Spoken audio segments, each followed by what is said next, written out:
Night Vision. Following clues left by our ancestors, we unbury the past to reveal a knowledge of unfathomable value, putting us just a little closer to our own true birthrights. From the secret history of a possible bloodline of Jesus Christ, the secret history of America's founders, to the secret history of extraterrestrial interaction on our planet, here to bring light to the night. Your host for Night Vision Radio, Renee Barnett.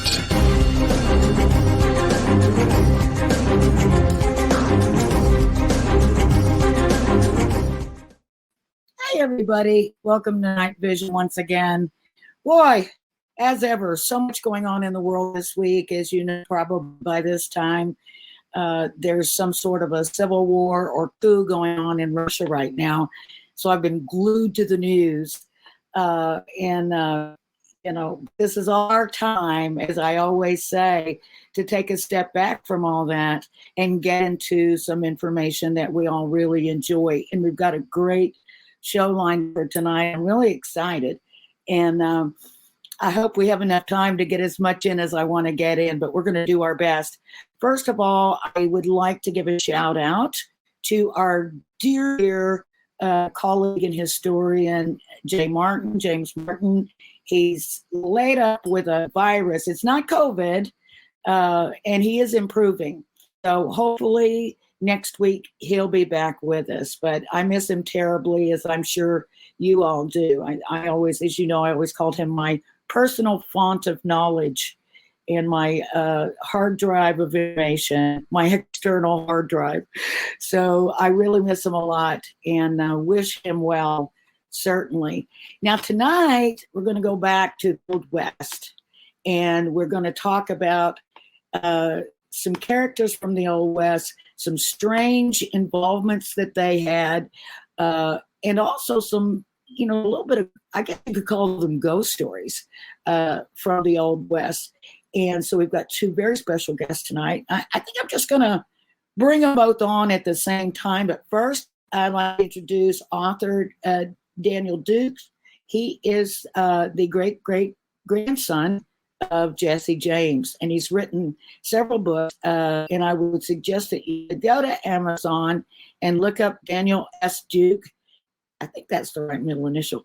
And grab some of these books because they've got more information than you ever seen. First of all, about Jesse James. Second of all, about his involvement with secret societies, the Freemasons, and possibly others, and connections going all the way back to some of the ancient bloodlines and possibly the Templar treasure, the treasures of Solomon.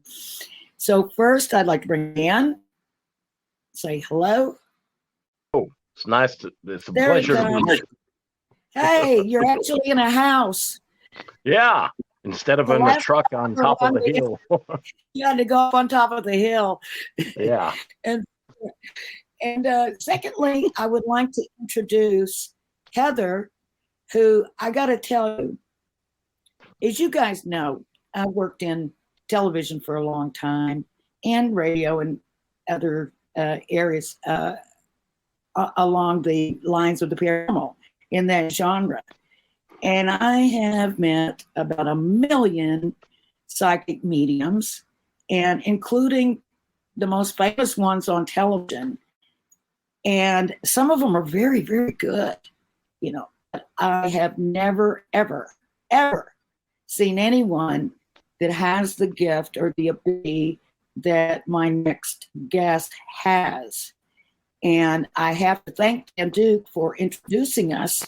And we're all working together on some project now, but we thought we'd all get together tonight to share some fun stories, each of our personal kind of Wild West ghost stories. And then with Heather here, God knows what may pop up. Nothing is planned. We're just talking. So we'll see what goes on. But first, let's welcome Heather. Hi. Hey, Heather. I hesitate to put your full name up on screen because I want to hoard you to myself. You know what I mean, Dan? Yeah, I know. Oh, Yeah, absolutely.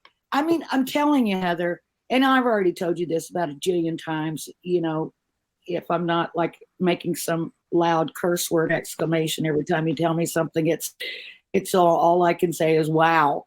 But can you kind of explain a little bit about what it is that you do, and so that we'll know as we go forward in this I started saying this call because we're always on the phone together on this show, then people will know, what's sort of at work in the background with you.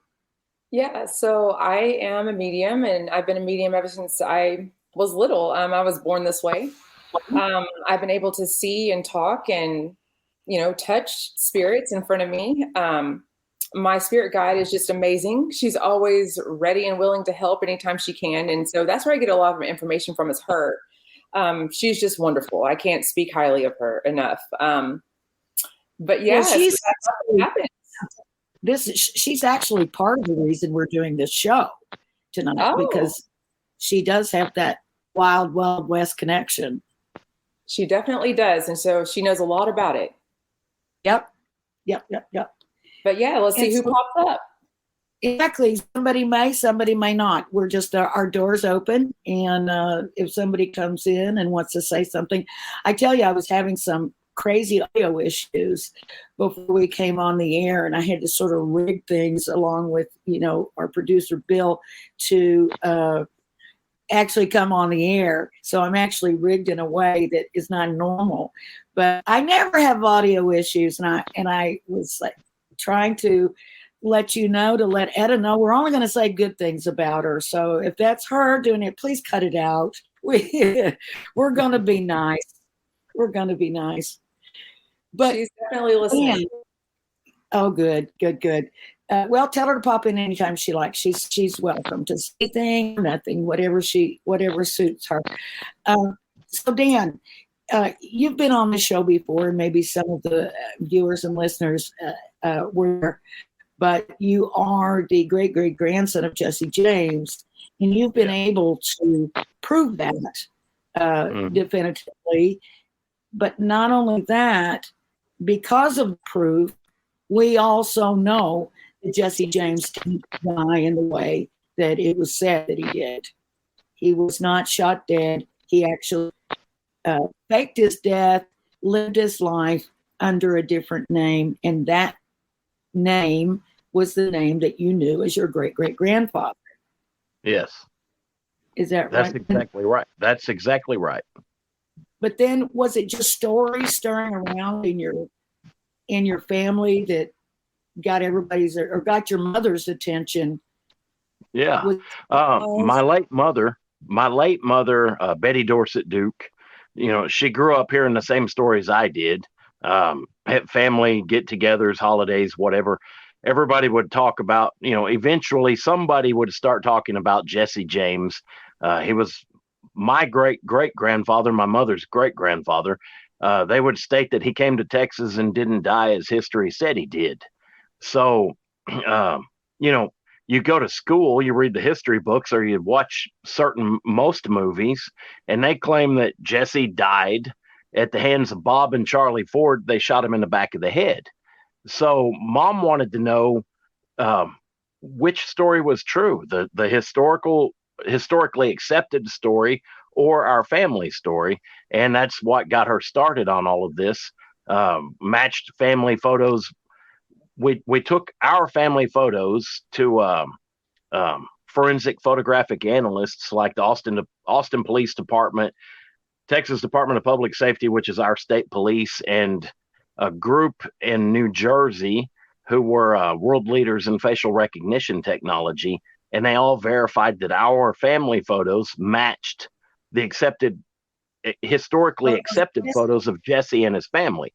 So there's no way, and knowing that some of those photos were taken after 1882 proved, that just gave us even more proof that Jesse didn't die as history stated.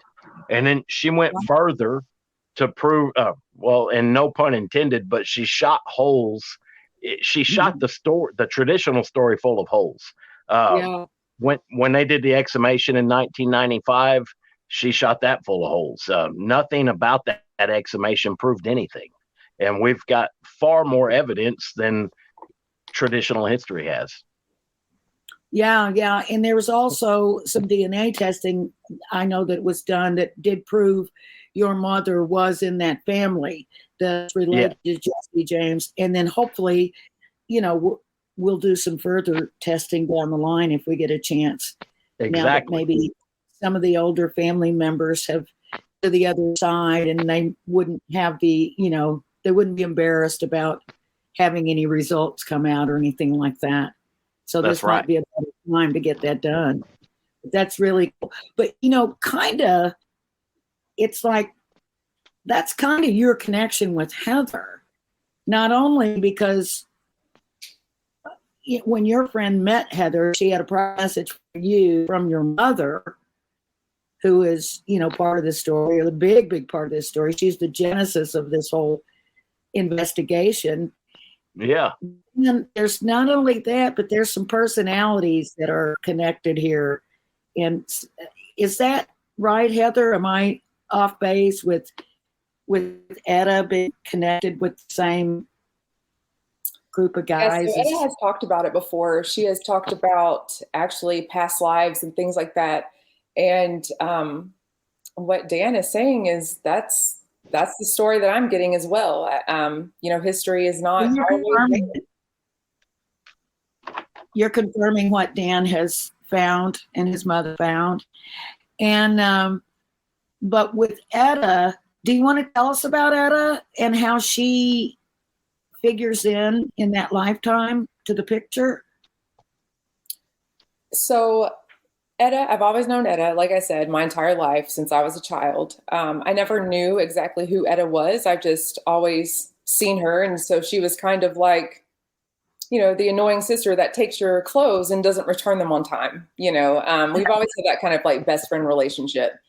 It wasn't until I was older and realized who Etta was. I was never really into history. Not even sure how I passed history in class. However, Etta turns out to be Etta Place, and learning from her about the Wild West, the Wild Bunch, outlaws, things like that. It's amazing. And she, now, who was Etta Place?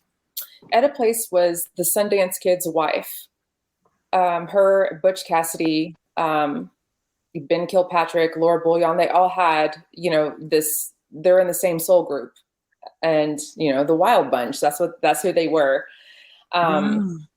Yeah, but she was saying that now, in a past life, Dan was somebody who she knew. And Dan was supposed to have been who? Who did she say you were? It was one of the Jim brothers. Younger. Jim Younger. Mm-hmm. Oh my God, the Younger brothers. I've always loved the Younger brothers, Cole, Jim Younger. Yeah, because of I've got this Bell Star connection thing going on, and she ran with the Younger brothers. That's really wild. That is so wild. I grew up in southeastern Oklahoma, and our big outlaw mystery in that area revolved around Star. Her death, which was an ambush, a cowardly ambush.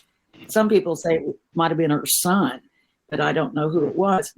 But anyway, she was buried, I want to say about somewhere between 10 and 15 miles from where I lived, from where I grew up. And my parents, when I was just a little girl, we went over and, it was on private property, and this man let us go and have a look at Bell Star's grave. Then people started finding out about it and started stealing stuff from it, stones and pieces of, whatever. And they, then I heard you couldn't get on the property anymore. I don't know if that's true. We heard all kinds of stories about Bell Star making appearances, from beyond, all growing up. And when I was in middle school or maybe early high school, there were two boys. And I just talked to my old friend that I grew up with just recently. And I said, hey, do you remember this story? And she recited the whole thing. So I remembered it correctly. These two boys, and they decided there was a whole legend of Bellstar's treasure in the area. And so people were always looking for Bellstar's treasure. And there was this shack outside the town that I lived in, way out in the country. And supposedly these guys were going to look for Bellstar's treasure. And they were out there at night, late one night, because they didn't want to get caught out there. And they got out of the car, and then they said they saw Bellstar sitting on the front porch of a deserted shack in a rocking chair reading the Bible.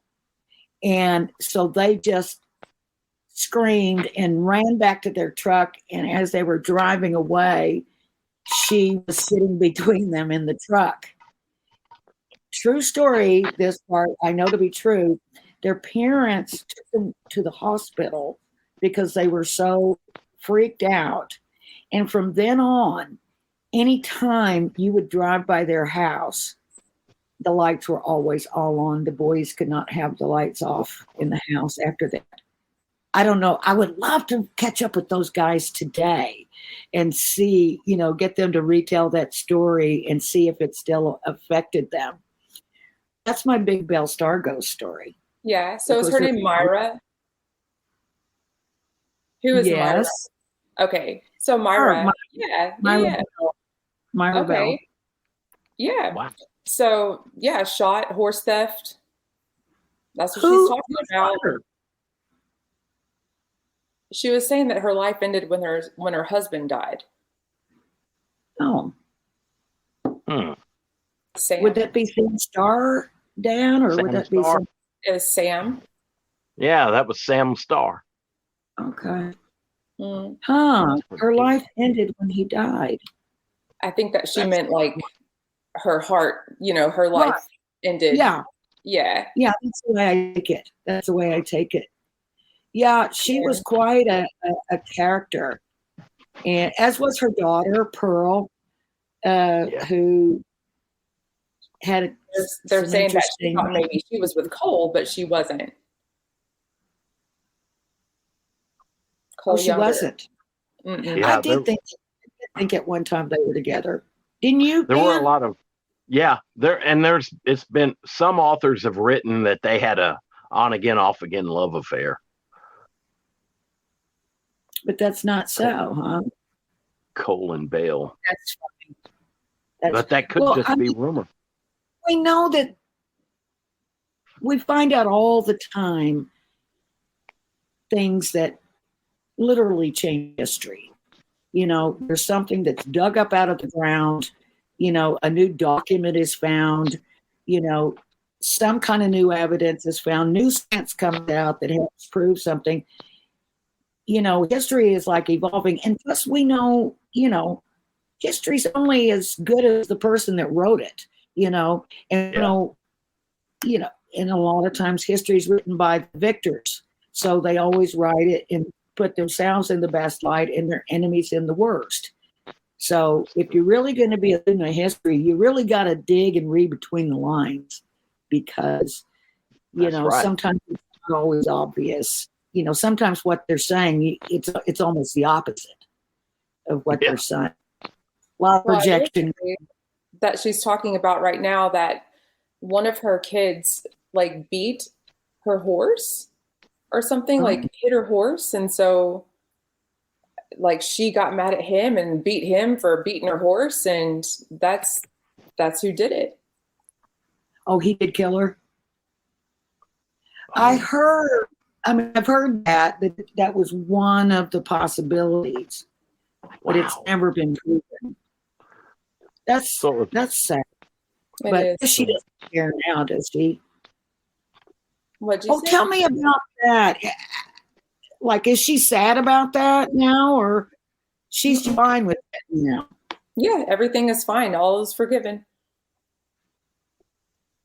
And is that the way it always is over there? Like, maybe you got someone that you had hard feelings with and they passed away, and you may be feeling bad because you didn't get to apologize or something like that.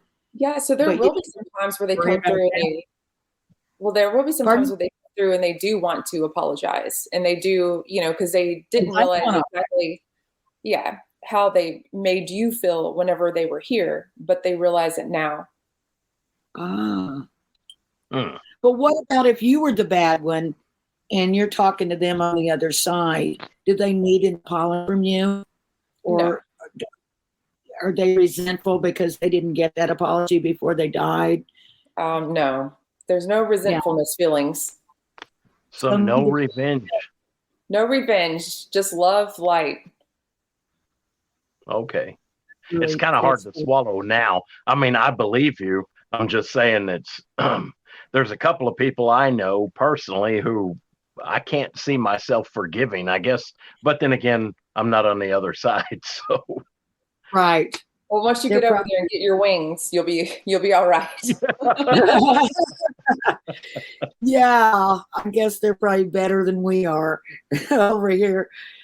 But I can see that. I know that, not to get off the subject a while too much, but I know, we talked about you had, an interaction with one of the women that were at the Nazi death camps. And I really thought about that a lot after you told me that. And so, as you know, I had all these questions. Well, what does she think now? And, what does she just go to the same place every other person goes? And you were sort of explaining that, there might be different circumstances. It's like a classroom on the other side. So what she has to learn might be different than what somebody else has to learn. And, are there some people that just don't come back to Earth? Like spirits to talk to, or what do you mean? No, I mean like reincarnation. Oh yeah, you choose whether you want to come back or not.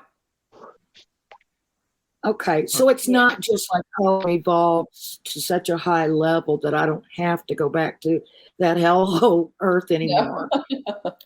It's more of like, that's not what I need. I need to stay here or do something else. Okay.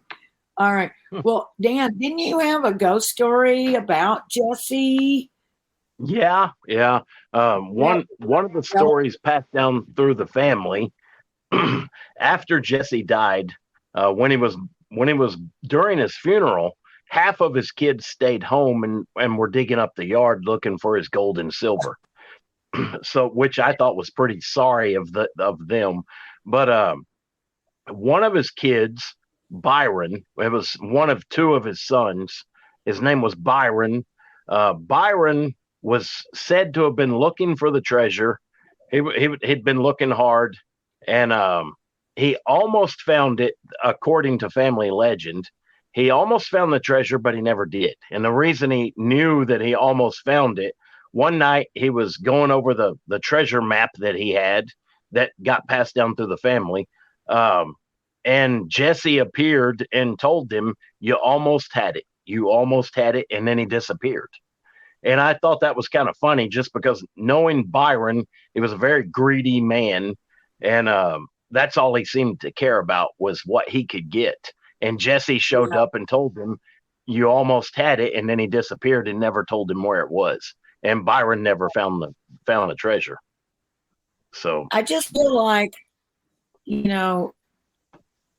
whoever finds it is going to have a better reason to find it than just wanting greed. To get gold and greed. Yeah. I don't know. It seems like that's the way it should be anyway. If that's not the way it is. Hey, I don't know if I ever asked you this or talked about this, but have you ever communicated with Jesse through Heather? Not yet. Or people around him? I know there's people around him, of course, like Etta, of course. So, but Jesse has not come through. No, Jesse hasn't. As far as I know, we haven't talked a whole lot about that. Mm-mm. So you would know, Heather, if he happened to come in the scene, you would have known, oh, that's Dan's grandpa Jesse. Okay. So it's not like you would have seen him and thought it was somebody else, or, you know. Oh no, So because sometimes, a lot of the times, I would say that there's people that come through and I have no idea who they are, especially if I'm doing readings for somebody else. And I ask them, like, what is your name? And then, and then we go from there. Yeah. Oh, I know. I mean, you're just uncanny that way because people don't give you names, you give them names. And that's what just blows my mind, like you did with me and Dan and other colleagues, James Martin, of course, who's usually on this show.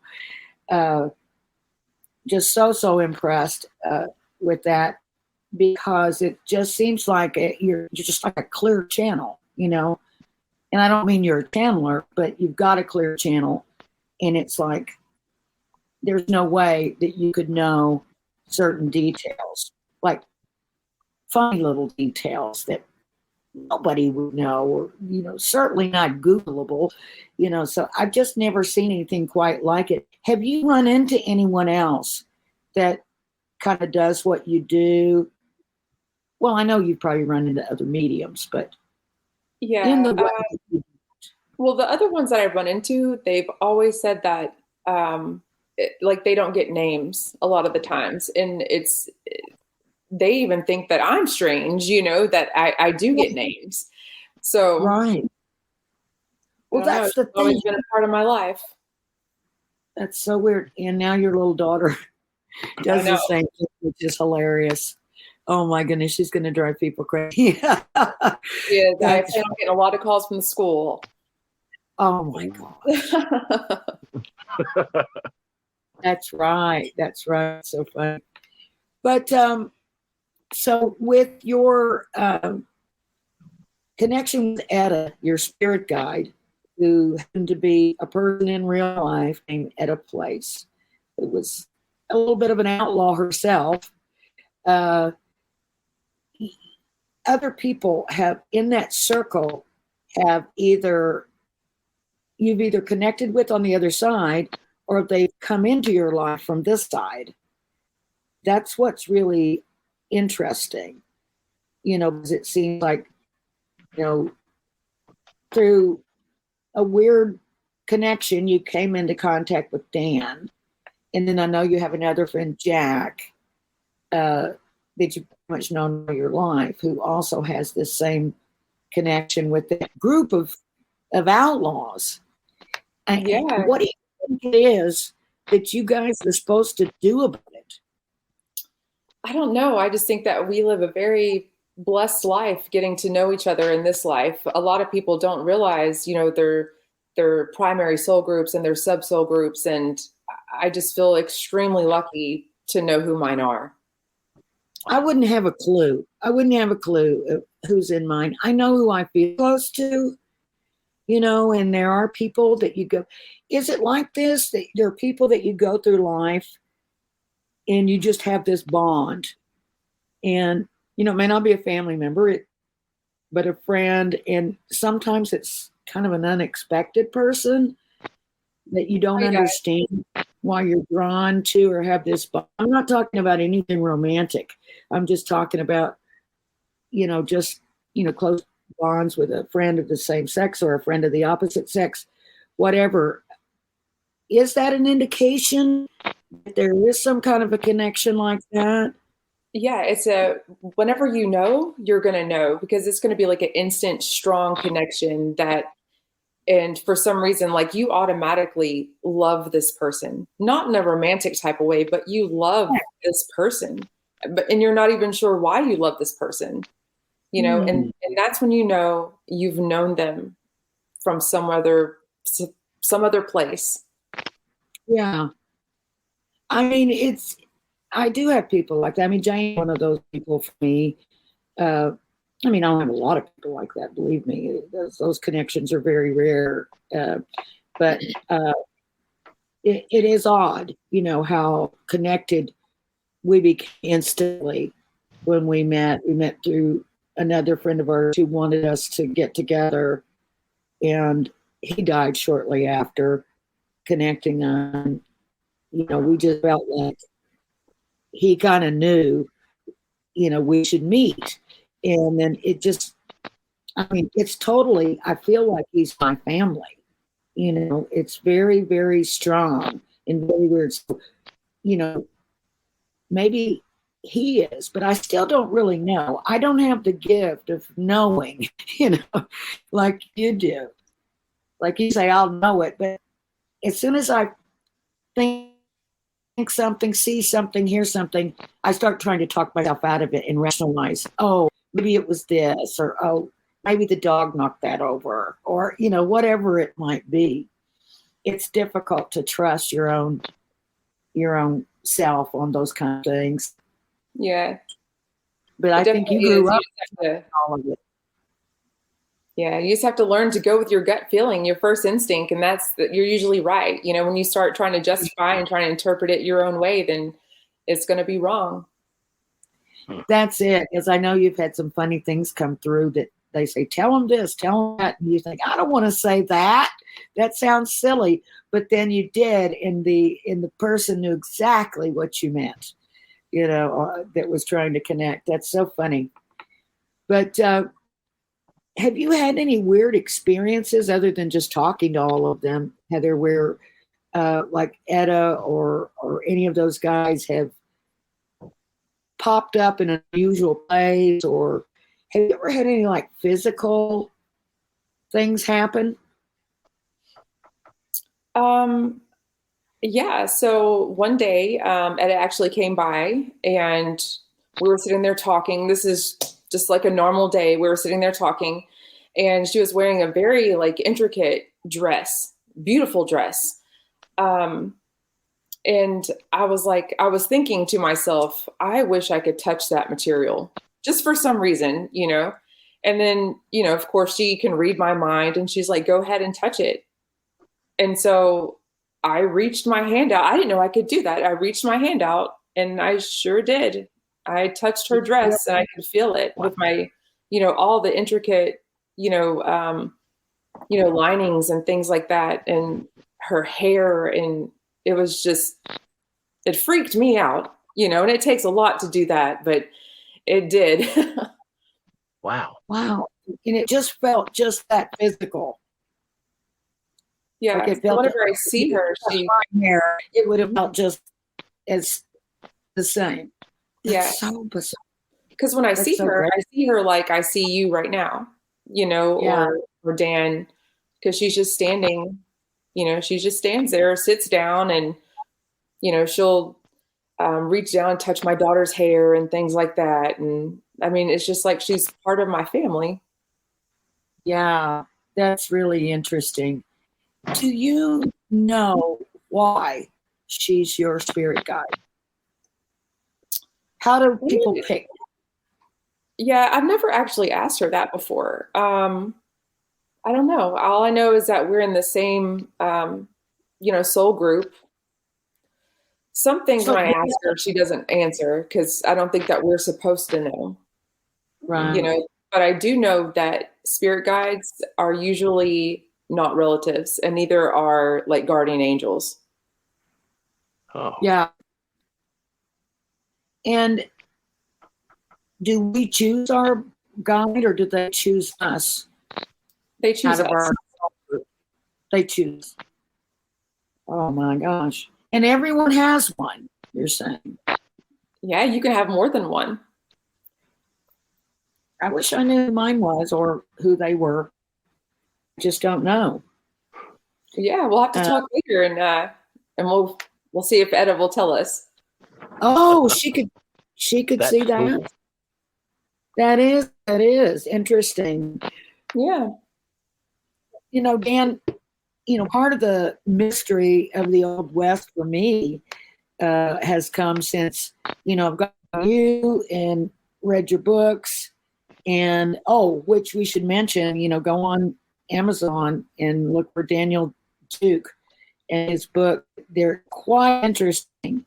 It's not just cowboys and outlaws. It's some very strange connections that Yeah. some of these outlaws, especially James, had with secret societies and Freemasons, other groups, and interesting stuff about these treasures and maps and things that were left behind in connections that go all the way back to Jerusalem. So that's all I'm going to say about that. But please have a look, because I think you'll get hooked and start looking into some of the stuff that he's talking about, because it's very interesting. And of course, with some of the things I've done in the area of Knights Templar, in that whole Renless Chateau mystery and all that, it's of course blowing my mind that it all connects up with that as well. And every time it seems like, something like this comes my way, in the end, I always find it's connected up with what I've already been doing. So I say, okay, this is crazy. So it does feel like it's being influenced, from somewhere. Yeah. In a good way. So can you talk a little bit, Dan, about that whole Freemason connection, and also, Knights of the Golden Circle, or how all that comes in? And when we first, I used to drive my mother down to the State Archives in Austin all the time when she first started trying to unravel the story, and we would go down there constantly. And a lot of Masons started coming out of the woodwork, especially after she had her first article. Before her first book came out, she wrote it. She had an article written about her in Texas Monthly magazine, and that seemed to catch the attention of a lot of people. And we were naive, as we were very naive back in those days. We would go, I would take her to the archives. We would search through countless census records and all kinds of other records, and we went to sign in one day, and the librarian who we'd gotten to know told us, "Don't sign your names, they're watching." And we said, "Who's watching?" And he said, "They're watching, just trust me, don't sign your names." So we were like, okay. So we didn't sign our names. We went in, and we started noticing after that these two men who kept following us. And they finally introduced themselves, and I won't go into every detail of it, but they introduced themselves, and they told us not to mention any names that dealt with the Texas power structure. And I remember my mother said, "Well, who's the Texas power structure?" And they just kind of laughed and said, "You'll find out." And nobody ever came to us and said, "We're the members of the Texas power structure, blah, blah, blah." But it was interesting. And then after that, a lot of other people who were tied with Freemasonry came out of the woodwork, and we'd never met that many Freemasons. They would come out and introduce themselves, and instantly, as soon as they said their name, they would mention that they were a Freemason. And, it starts to get a little weird after a while, especially when you haven't had much to do with Freemasonry or anything at all. And so all these people came out of the woodwork, and stop me if I'm going down a rabbit hole, because there are a million rabbit holes in this story. Oh, I know. But George Roming, he was an old man. He contacted my mother. He was a World War II vet, a 32nd degree Freemason, Scottish Rite. He came out of the woodwork, and very nice man, extremely nice. He told my mom this story, and we all met with him, and he told us all the story. When he was a kid, he was about 10 to 12 years old. He lived near where Jesse lived, and Jesse was an old man at the time when George met him. George got to know Jesse. Jesse swore him to an oath and hired George to help him move 700 bars of gold. And George drew the map out for us. He said during the during World War II, George lied about his age and joined the war. He said during the war, after they'd buried the gold, he went to war. He lied about his age, went to war. When he came back, everybody who was involved with burying that treasure was dead. And he was the only one who knew, but he kept his oath. He never touched it, never went to go get it because it wasn't his, in his mind. When he read Mom's article, he said, "Y'all are the true descendants of Jesse, and I feel that you should know this." So he drew a map out for us and told us where the gold was. And we went to go try to find it. It's on Fort Hood Military Reservation. It's either on Fort Hood or under the lake on their property. So we weren't going to touch that. We went back and told George where it was, and he just kind of shook his head, and that was it. About 2 or 3 months later, George passed away.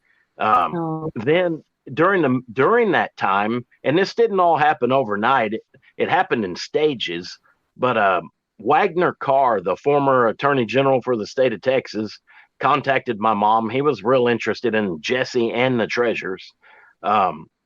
He sent his driver out to show my mother and I where several of the treasures were that the state had recovered. And he said that the Texas Rangers oversaw the recovery of these treasures. I asked him where they ended up, and he would never tell me. I don't blame him, but I just had to ask. But using that, I figured out how the template worked. Using all the locations that George had told us and that Wagner Carr had told us about, I figured out how the template worked, started researching that, and the questions that popped up from working with the template, like who made this, what's the dimensions? I knew the dimensions now that I had the locations. Why did they make these dimensions? All the numbers seem to tie in with astrology, the celestial bodies, the precession of the equinoxes and things like that. And I thought, why did they go through all this trouble to do that? And then it kind of makes sense. If you were a learned person or a person in a secret society who usually, back in the day anyway, were learned people, they would know these things, and most other people wouldn't know about it. In addition to that, it was like a grid. It was almost like a latitude, longitude of coordinates and esoteric or secret coordinates that nobody else knew of. And I think to make a long story short, it dealt deeply with Freemasonry. I found out a lot of criminals in our history, like Jean Lafitte, the famous pirate. People call him a pirate, but he was also known as a privateer, which was legal at the time. But anyway, Jean Lafitte was tied in with Freemasonry. He was a Freemason because there's a historical fact that he had Masonic communications with Andrew Jackson before Andrew Jackson was a president. And you can't have Masonic communications unless both parties are a Mason. So it proves to me, and go ahead. What does that mean, Masonic communications? They spoke in a manner that, you take an oath without giving up too much or anything. Masonic communications, you agree to speak to another Mason and nobody else is to know this. It's kind of like speaking on the square or on the level. You don't tell other people about that. Two Masons can agree to speak about something and no one else knows, if that makes sense. It's just an agreement not to tell. It's extremely secret and only you and the other Mason knows about it, or you and another group of Masons. So it's not necessarily coded. It's just secret. Exactly. Okay. That's exactly right. You both recognize that you're Masons. If you want to have Masonic communications, you have to recognize that the other person's a Mason first. Once you know they're a Mason, then you agree to speak on the square, where that way no one else knows about it other than the people who are talking or communicating. I got it. But so knowing, I mean, there's a lot of evidence showing that Jesse and people he was in contact with were Freemasons. And then I wanted to find out, how far this went. And I kept going. It was almost like doing a family tree only for an organization. And I knew the groups of people, and you start finding through a lot of research, you find out their connections. And it's just reading the history behind these people illustrates almost like a mind map or a family tree. only foreign organization, showing, different Freemasons who were involved, people they were close to. And it went all the way back to Sir Francis Bacon. And when I finally came to that, I thought, okay, this is the guy who started it all. He's the guy who wrote the book, The New Atlantis, which Marie Bauer Hall had written so much about in her discovery of the treasures in Bruton Parish Church in Williamsburg, Virginia. And I thought, okay, this has got to be the guy. So I was happy for about 3 days, and it kept nagging at me. Something was nagging at me, and I didn't know what. So I kept researching. I found out about John Dee, Sir Francis Bacon's mentor, who was, that guy was amazing. John Dee he was a genius. He was an alchemist. He was the Queen's advisor. He was a spy. He was actually known as the original 007 because on his signature, he would leave an alchemical mark that looked like 2 zeros and a 7. That blew my mind. But tracing back further from him, it went through people in European history and Western history that are well known, all the way back to Jewish rabbis, finally through them to a rabbi known as Rashi, who was the favored court guest of the Knight Templar. And the Templar got their treasures, which is a part of the treasures that Jesse was tied in with, from the temple in Jerusalem. And it just that whole story blew my mind. I've always had a feeling that some of that was brought over to the New World. I mean, what better hiding place at the time? Yeah. We had tons, millions of acres of wilderness, lots of really good hiding places. So it wouldn't surprise me one bit. And not just in one location. I think it was probably in different locations and probably moved around. I agree. In fact, Buff Perry, I can't remember his full name, but the guy, Buff Perry, he works on breaking codes. He had talked about the code at Shugborough Hall. So, whether you believe him or not on the code or agree with him, a lot of the history he pointed out points to exactly what you just said, like the stone from Rosslyn Chapel in Scotland.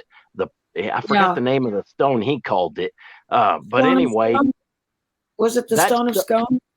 Yes. Well, it was a stone that was an oval that he called it the pillow stone of Jacob from Jacob's ladder. That stone. Didn't they just use that in the coronation of King Charles? I believe so.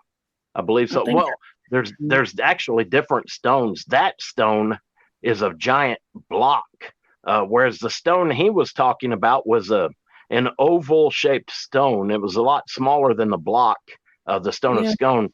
But that was moved according to Buff Perry, that stone was moved from Scotland to Canada, and it was in Canada for a long time before the Lavendry Party, funded by Jesuits in the Catholic Church, found it, and they were taking it back by ship. There was a convoy of ships, and the I can't remember, the Lord Enston, who owned Shugborough Hall, his fleet of ships intercepted the Jesuit ships or Catholic ships, and they got like 3 out of 5 of the ships, captured them, took them back to England, and that's how he stumbled upon that legend. Shortly after that, he bought Shugborough Hall, or was awarded Shugborough Hall, and he commissioned a sculptor to make that one sculpture with all the codes in it that's based on Nicholas Poussin's Et in Arcadia Ego. Yeah, it's called Shepherds of Arcadia. Yes, and, only it's in reverse. Yeah, it's backwards. It's a mirror image. Yeah, absolutely. That was a crazy thing because during the filming of our movie Bloodline, we were, trying to crack into that secret society called the Party of Zion. We'd meet one guy that we felt was part of it. And he had arranged for us to go to Shugborough, and we were supposed to meet with the current Lord Anson who was the queen, who was the cousin of the queen.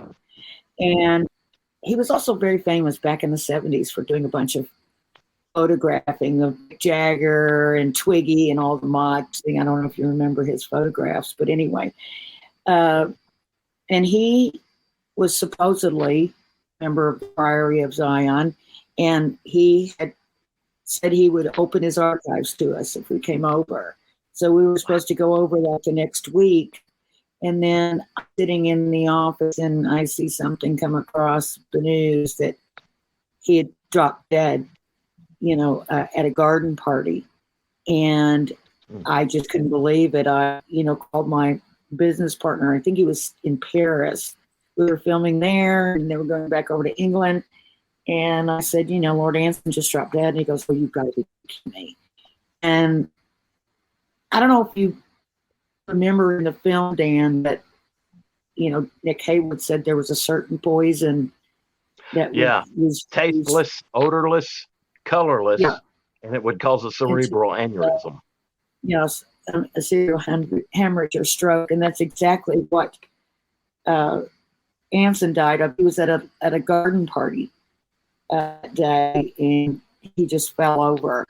And he was in perfect physical health. He was athletic and everything else. It was crazy. Oh my God, we're running out of time. I can't believe it. I'm just looking at show clock, and our wonderful executive producer, Bill Skywatcher, is giving me a push over here. So Heather, I wonder if you have anything you want to say, anybody showing up, or just anything you want to add to what we've been talking about. And if it doesn't sound just a bunch of nonsense to you. No, I think it's very interesting to hear. And I really like it. Dan's books and everything are just wonderful. Everybody needs to read them for sure. They are very interesting, very factual. So very well researched and so interesting. And it gives you a different twist on history, which is, if you want to know real history, just like I said at the top of the show, you got to dig deep, and you got to be discerning, and you got to read between the lines. And sometimes, the truth hides behind its opposite. Our Vatican insider said on Bloodline. Yes, always question everything. Question everything. That's what we do. And so I don't know if Etta has anything she'd like to say, or any advice she'd like to give us before we, but certainly open to that at any time. Yeah. And Dan, is Amazon the right way to look for your books? Is that correct? Yeah, you can go through Amazon, Barnes and Noble, anybody who sells books anywhere in the world except probably Russia and North Korea. But literally anywhere books are sold. And it's, the first one was Jesse James and the Lost Templar Treasure. Second one was The Mysterious Life and Fake Death of Jesse James. And the third book is The Secret History of the Wild Wild West. Yeah, that's a good one. That's a real good one. I love that, all those secret society connections and stuff. I mean, we just don't think of that when we think in terms of, the cowboys of the Wild West. We just don't consider. It's a lot different. Well, people seem to try to compartmentalize this piece of history belongs in this segment, and there's no overlap. But there's a lot of overlap that people don't recognize or think about. And a lot of history books just tend to put it in, in little compartments, and it's all bland. So-and-so did this, and then he died, and then so-and-so did that. But they don't talk about all the areas between the lines that actually make history extremely interesting. Yeah. And Heather, what do your connections on the other side that are involved in this area of, cowboys and outlaws and secret societies, have you gotten any indication that they just wish we would just leave it alone, or that they're okay with us exposing it, or do they want it exposed? Yeah, they love listening about themselves. They love it. They love all the tall tales. They love the legends. They love everything. Of course, they know the truth, of what happened. And it's just amazing, what historians write and what Google has and Wikipedia compared to like them actually speaking, like their personalities, because no one would know Butch Cassidy the way that Butch Cassidy actually is, by just reading about him. That's true. Right. Does he look like Robert Redford? No, he doesn't. No, no, he's actually a smaller guy, which is actually weird, but his personality is so gregarious that he just seems a lot bigger than what he is. He's very, very funny. Yeah. Wow. I would imagine if he's funny now, he probably was funny when he was here. Do we take those aspects of our personalities to the other side? Yes, our personality definitely goes with us. And so whenever, like readings and everything, whenever people are talking to each other, it's like, oh, that really is my mom. Well, yeah. She doesn't just come up there and just, become a totally different person. She's definitely herself, Right. And do they have fun? I mean, can they pull jokes on each other? Can they, I'd hate to think that people are all walking around in white robes and, being all beatified all the time. It's like, yeah, no, they definitely joke with each other. They're fun, but there's definitely a loyalty there and a deep love for each other, but there are a lot of times that, Etta and Butch argue with each other and, it's constant, but it's all in play. It's never mean, but it's funny. That's funny. Well, gosh, I want to thank you both for spending your Friday night with me and with our audience, our viewers and listeners, however they're getting us, either if they're watching us or if they're listening on their favorite podcast channel. So thank you so much for being here. I hope you'll both come back again, and I'll talk to you very soon. Thank you for having me. All right. Thank you, everybody. Good night. Bye. Bye-bye.